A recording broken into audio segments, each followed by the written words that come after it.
protests. Emily Chebet, Citizen TV. All right, let's take you back to Ngong and Kiserian now, where at least 5 families are in mourning following the Monday deadly Sabasaba protests. A 19-year-old boda operator from Kiserian was among the 5 men shot dead as police officers clashed with protesters in an operation that stretched well past 9 p.m. The families insist their loved ones were innocent, their lives ended by what they describe as unjustified police force, adding to the rising toll of victims of alleged police excesses. Gatete Njoroge reports. At the Bulbul Muslim Cemetery, a somber crowd of family, friends and local leaders gathered to lay 27-year-old Paul Isamoro to rest, one of the latest victims of the Sabasaba protests.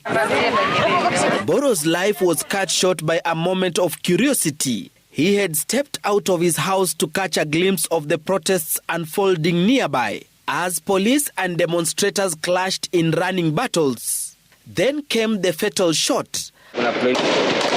A single bullet to the head, and just like that, Mboro became another grim statistic in the growing list of victims of police excesses.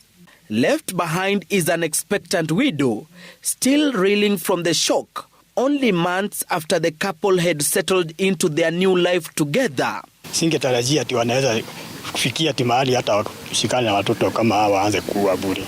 Ni makosa. Mimi ni kitu naweza sema mambo irekebike tu, iangaliwe. Haya ambayo yaendelea sasa hivi nchini Kenya, yeye aweza akayaingilia kati na akayarekebisha ili maafa yasiweze kupatikaniwa zaidi. Hicho tu ndicho ambacho tumuomba rais aingilie kati, atengeneze pale ambapo yaona pameharibika. Just about 200 meters from where Paul Mboro was shot, another young man lay on the ground, writhing in pain. He too had been shot, but never saw where the bullet came from or who pulled the trigger. He was rushed to Kenyatta National Hospital, where he remains admitted, recovering from yet another incident tied to the chaos of that day. A gloomy sky hangs over the Ngong Sub-County Hospital morgue.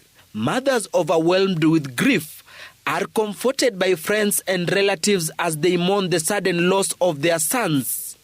Their sons' young lives cut short in their prime, on a day when simply being in the street was treated like a crime. It all began when a group of protesters marched toward Ngong police station. Moments later, gunshots pierced the air. In the chaos, 2 lives were lost. Jeremiah Oscar and Joseph Kagiri, both gunned down in Ngong Town. Ametoka Ngaranji sasa anaelekea nyumbani. Nyumbani madhara si lazima upitie hapa. Na si alipitia hii njia hili sasa apitie njia mzuri. Badala ya kupitia ile sasa choro. Sasa ndio aliathiriwa zitasi pale na mtu alikuwa juu ya ngorofa sniper. Hapo ndio alichukuliwa risasi ya shingo. For Gladys Mudhoni, the pain of losing the first fruit of her womb is unbearable. Her son Joseph Kagiri, a welder based in Kiserian, had come home to visit his parents. But that visit ended in tragedy when he was shot dead during the protests in Ngong Town. Hakuwa mmoja wa waandamanaji kwa sababu sijaisikia na sijaimsikia na kitu kama hiyo kwenda kuandamana. Alitoka kazini kwake akikuja ongea na baba yake. Sasa ndio mtoto wangu amekufa. 12 kilometers away in Kiserian, another family is still struggling to come to terms with devastating news. 19-year-old Moses Tobiko, a boda operator, was on his way home when he was fatally shot around 9 p.m. by officers still engaging in running battles with protesters. Amemsuit. Amekufa nini? Hata si hata tafadhali mimi wageniua. Mimi nimemaliza maisha kwa sababu nimewalea. At the shop that bore the brunt of the looting, the scene tells its own story.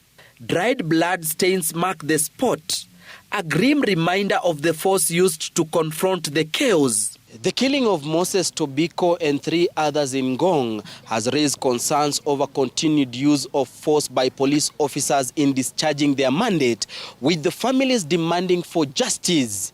Gatete Njoroge, Citizen TV, Kiserian, Kajiado County.